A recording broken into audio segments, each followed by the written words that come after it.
So this is the part 2 of our video in linear functions, slope and zeros of a linear function. Today, we're going to solve problems involving 2 points. No, we're going to solve problems involving 2 points. So we're going to solve slope or find the slope in zeros using 2 points. No, we have 2 points here. Ayan, 1, 2, 3. Tatlong example lang. And then we're going to find the slope and zero. Let's start. Number one. Negative 3, 0, 1, and 8. Number one. Negative 3 and 0.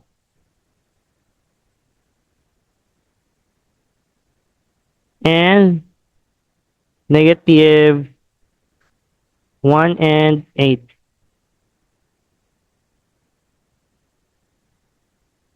Negative 3, 0, and 1 and 8. Yan. So how do we solve this one? Let's start with finding this m or the slope. So to find this slope, we have this formula, the 2-point form formula, which is m is equals to y sub 2 minus y sub 1 over x sub 2 minus x sub 1. Ayan. Okay? So that is our goal here. To use this formula to find the slope. So, slope pa lang yan. Okay. So, given. So, always put the given.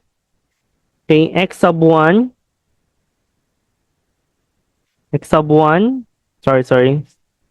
Nasa slide kasi siya. X sub 1. We have y sub 1. X sub 2 and y sub okay, wait lang. Okay, y sub 2. Yan.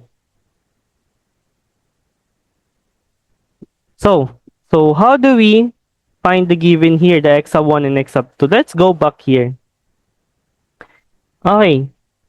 The orange will indicate the orange writing here will indicate the x sub 1, y sub 2, and so on and so forth. Yan. So, paano natin siya malaman? This is 1 and this is 2. Kung sino yung naunang binanggit, siya yung magiging 1. Then yung pangalawa, siya yung magiging 2. So, that's the clue, first clue ninyo. No, kung ano naman siya, kung sentence naman siya, let's say in a sentence question, kung sino yung unang-una, siya yung 1. So, yung pangalawa, siya yung 2. So, negative 3 in 0, that is x sub 1. Si 0, that is y sub 1. Si 1, that is x sub 2. Si 8, that is y sub 2. So, yan yung una-una nating gagawin. Identify muna natin sila.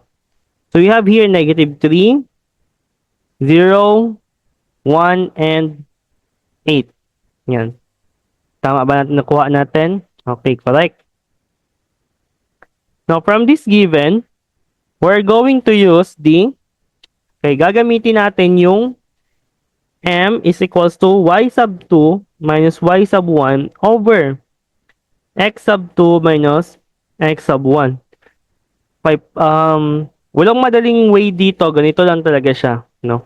If you can find another way here, you can present it sa class natin so that your classmates will also have the idea on how to solve this in a much faster way. So again, our y sub, okay, short muna natin. Our y sub 2 is 8 minus 0. Y sa x sub 2 natin is 1. So, malaki na. Minus the x sub 1, which is negative 3. So, naglagay ako ng parenthesis just to separate the minus and the negative. Okay, yan. So, here, 8 minus 0. Obviously, that is 8. Okay, obviously, that is 8, ha? 1 minus negative 3. Minus negative 3, that is positive. So, magiging 1 So, magiging positive to siya. Yung dalawang negative yan, magiging positive yan siya. Plus 3. This will become m is equals to 8 over 1 plus 3, that is 4. The answer will give us m is equals to, okay, 8 divide 4, that is 2. That is our slope. So our slope here is, yan, so answer, our slope or our m is 2. Ayan. So feeling ko hindi na siya magkasya. Pero I will try to fit this one. Ayan. So I will try to fit this later. Ayan. I-fit natin yan siya. So that is our slope. Now we're going to find our x or our zeros, which is also our x. Yan. To find our x class, kasi hindi mo masasolve yung x dyan. But meron tayong trick. That will be on another side of the video. Or part of the video. Yan. We use the y is equals to mx plus b. So, gagamitin natin to, no, yung linear equation. So, pili ka lang kung ano yung gagamitin mong points dyan. Pwede mong gamitin si 1 and 8 or si 3 and 0. Parehas lang yung sagot mo. Okay? So, I will be using, sige, 1 and 8 na lang tayo kasi always 1 yung ginagamit eh. So, 2 tayo. I would like to try negative 3 and 0. Try nyo kung same ba yung sagot natin. Yan. So, siya ilagay. So, we have here 8 and 0. Tama ba? Ay, no. Sorry. 1 and 8 pala. Yun, 1 and 8. So, ang gagawin na natin, papalitan lang natin siya. Okay, we'll use another different color, which is orange. So, this is our y. This is our x. Diba? So, palitan lang natin. Si y natin, itong y dito, ito siya na y. Okay, that is 8. And then, our m, remember our m, which is 2. Ayan. 2 times, our x here is 1, plus, okay, ayusin natin yung paglagay. Plus, what is our b here? Siyempre, our b, hindi natin alam. So, b na lang yan siya muna. So, yan. So, 8 is equals to 2 times 1. That is 2 pala. Plus b. So, negative 2. This is negative 2. That is b. Ito ay 0. Ito ay 6. So, 6 is equals to b. Now, ibalik natin yun siya. Itong b, ipalit natin doon sa b. Diyan. Okay? Yan. Tuwin ko na lang siya. Palit natin siya. So, y is equals to m x plus, ano yung b natin? 6. Okay? Now, si y natin, papalitan natin siya ng, yung y natin, convert natin to f of x.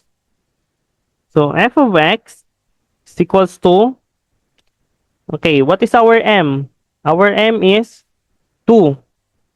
Hindi muna natin ilalagay yung x natin. Wala tayong value ng x natin. Kanina, naglagay tayo ng value of x. Dito, wala tayong gagamiting value of x. Remain lang siya. Copy lang si x. Yung papalitan lang natin si y, si m, tsaka si 6. Ito. Ito, napalitan naman natin kanina. Ayan. Plus 6. Ayan. So, diba, remember, solving this problem, madali na lang to. Okay, remember, yung first video natin, we solved linear function, no, finding the x. So, dito, I will just directly give the answer, which is x is equals to negative 3. Ayan. And that is our answer, negative b.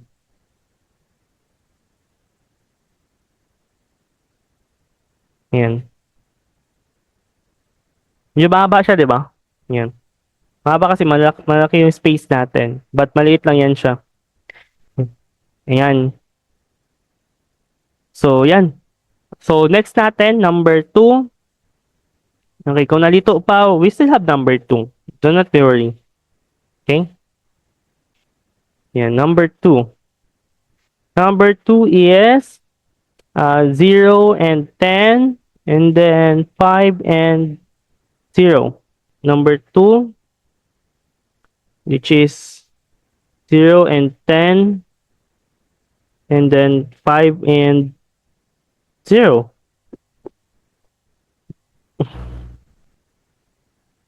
Ayan. So, yan.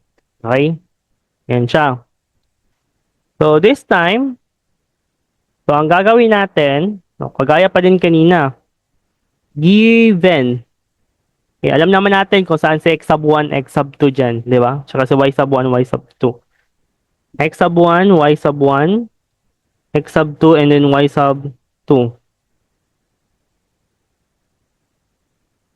So, x natin is 0, x sub 1 natin is 0, y sub 1 natin is 10, x sub 2 is 5, tama ba na 10 yun? Na 0 yun? O 0 siya? Di yan siya 10 ha, kama yan siya. 0 yan siya. So, y sub 2 natin is 0. Yan, using the m is equals to y sub 2 minus y sub 1 over x sub 2 minus x sub 1. So, using this formula, solve natin siya. Okay. 0 minus 10, then 5 minus 0. Dali-dali naman ito. This is negative 10 and 5. So, our m is negative 2.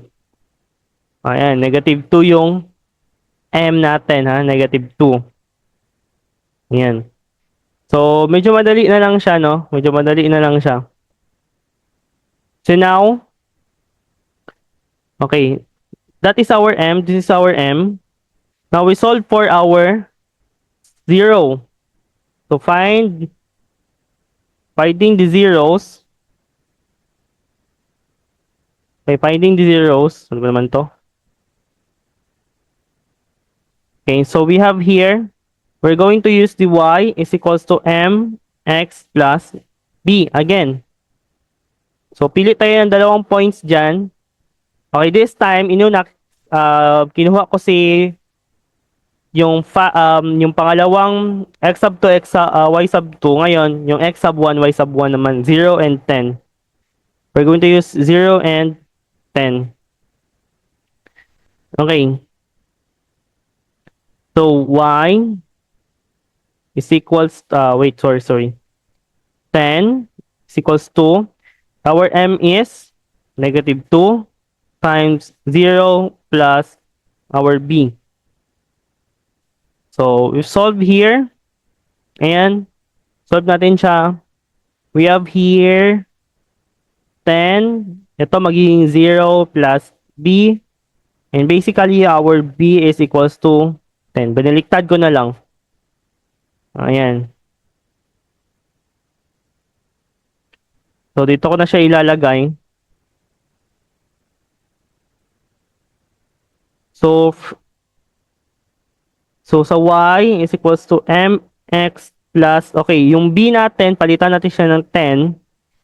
And yung y natin, let's convert it to f of x. So, we have f of x is equals to, what is our m? That is 2. Remain lang si x plus 10. So, from here, no, again, tinuro ko naman to sa inyo. You can solve this, no, directly na. no? Kasi you can solve this directly na, but I will give here the answer, no? Which is also directly ko ibibigay yung answer kasi nga alam naman natin paano siya i-compute. Yan. So since alam natin paano siya i-compute, no need for me to give the answer. So, question, what makes our value using this linear function, what makes our value equal what makes our function equals to 0? So that the answer is x is equals to 5. So that is the value of our x that will make this function equals, sorry, negative pala to, no? Negative 2 pala yan. That negative 2x plus 10. So this will make our function equals to 0. The value of 5. So the answer is, our m is negative 2. Our 0, our zeros is equals to x is equals to 5. That is the answer. Okay? Yan. Next is number, okay. So number 3, I will give this to you so that you could answer it, no? Kayo din, para may time din kayo to answer this one. So, yan. So, you can do a tasking here. You try to solve it manually, no? I-solve nyo talaga siya. So, huwag kayong matakot with the fraction na nandyan. So, fraction are just, simple lang naman yan. We know how to solve fraction. We know how to subtract fraction naman. Di ba? So, ayan. So, di natin kailangan matakot dyan. But I will give you the answer for our slope here. Our slope is equals to negative 17 over 10. Then our x here, or the value that our 0, or our x that will make the function, no? So, 107 over 51. Ayan, try to solve number 3.